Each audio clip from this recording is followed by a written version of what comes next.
अस्सलाम वालेकुम बच्चों, कैसे हैं आप? आई होप कि आप खैरियत से होंगे। तो आज का टॉपिक है multi cellular organism. Multi cellular organisms के बारे में पढ़ेंगे, यूनिसेलुलर ऑर्गेनिजम्स के बारे में पढ़ेंगे।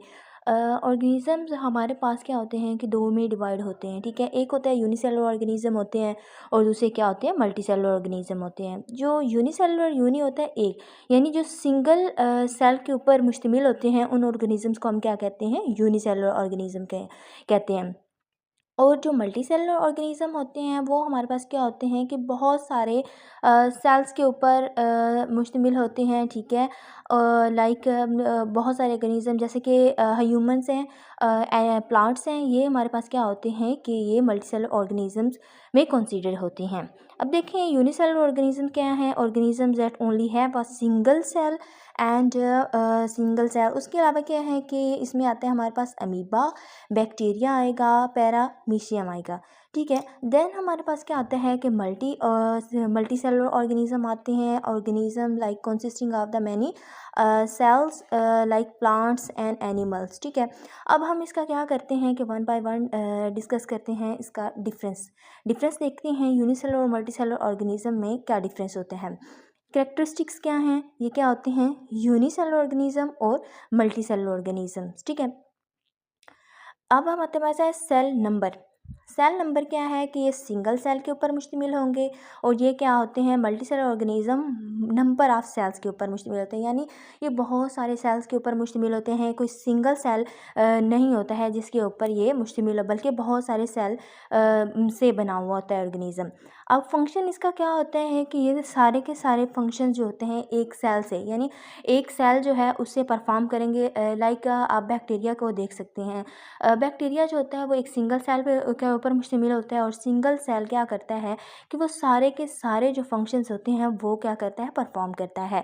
तो ये आपने याद रखना है। और ये क्या होता है कि डिफरेंट सेल्स जो होते हैं परफॉर्म करते हैं डिफरेंट स्पेसिफिक फंक्शंस, ठीक है। लाइक बहुत सारे सेल्स अगर हम देखें कि फॉर एग्जांपल हमारे पास 1000 हैं या 100 है, ठीक है, 100 कर लेते हैं। तो हम लोग अगर देखें कि हमारे पास फॉर एग्जांपल ये देखें कि अगर हमारे पास क्या है कि 100, ये 100 है सेल, इनको हम क्या करेंगे, डिवाइड करते हैं 25 के अंदर, ठीक है। अब देखें ये वाले जो 25 सेल होंगे इनको एक स्पेसिफिक काम दिया जाता है लाइक डाइजेशन का, ठीक है। और जो इन 25 हैं इनको रिस्पायरेशन का काम किया दिया जाता है और इनको कोई काम दिया जाता है, ठीक है।